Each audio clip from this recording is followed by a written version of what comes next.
tepat tanggal 17 Agustus di hari Jumat itu tahun 1945 jam 10 pagi di Jalan Pegangsaan Timur. Jangan lupakan nomor 56. Nomor itu penting karena menunjukkan satu tempat tertentu.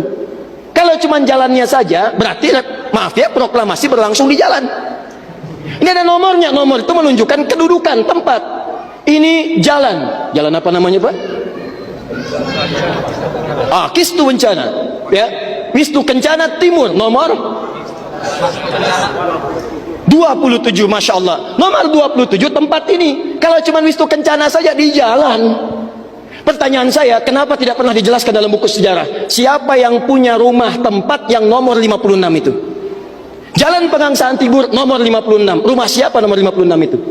Ternyata itu rumah seorang pengusaha Muslim keturunan Yaman yang sangat cinta dengan negara kesatuan Republik Indonesia ini. Beliau mewakafkan rumahnya untuk kemerdekaan bangsa Indonesia. Namanya Syekh Faraj bin Marta. Mewakafkan rumahnya untuk proklamasi kemerdekaan Republik Indonesia. Insinyur Soekarno datang ke situ dalam keadaan masih lemas, ada kemudian penyakit dalam tubuhnya, maka diberikan oleh beliau madu Yaman di malam harinya. Siang-siangnya sudah fresh, dalam keadaan yang baik, maka digelorakanlah kemudian di sampingnya ada Bung Hatta, proklamasi sampai dengan ujungnya. Teman-teman, proklamasi 17 Agustus tahun 1945 itu memiliki saham yang kuat dari pertemuan-pertemuan dan perjuangan para ulama.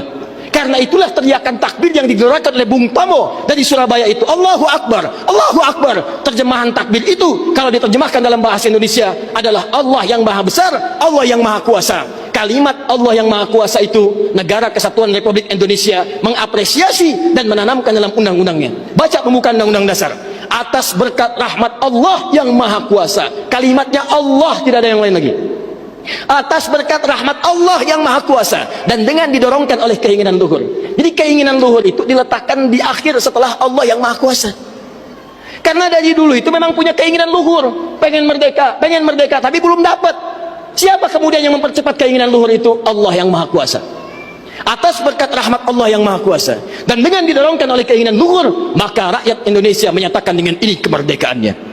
Dari situ kemudian jadikan sebagai sila dari 5 dasar sila ketuhanan itu. Ketuhanan yang Maha Esa, sila yang pertama. Siapa ketuhanan yang Maha Esa itu? Dalam pengertian kita, Esa artinya Ahad. Qul huwallahu ahad.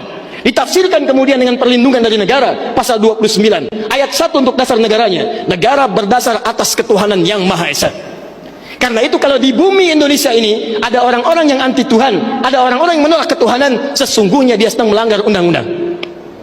Dan pasal 29 ayat 2-nya, negara menjamin kita untuk menerapkan nilai-nilai ketuhanan dalam bentuk ibadah. Perhatikan bacaannya. Negara menjamin kemerdekaan tiap-tiap penduduk untuk memeluk agamanya masing-masing dan beribadah menurut agama dan kepercayaannya itu. Bagi kita pengajian adalah ibadah, salat adalah ibadah, zakat adalah ibadah, taklim seperti ini adalah ibadah. Jadi taklim pun dilindungi oleh undang-undang, taklim pun didukung oleh negara, dan kalimat takbir pun itu adalah kalimat takbir yang tertuliskan dalam undang-undang dasar kita. Jadi kalau ada anak bangsa yang anti dengan kalimat takbir, itu artinya anak bangsa yang tidak mengenal perjuangan nenek moyang kita yang telah mewujudkan negara kesatuan Republik Indonesia. Takbir.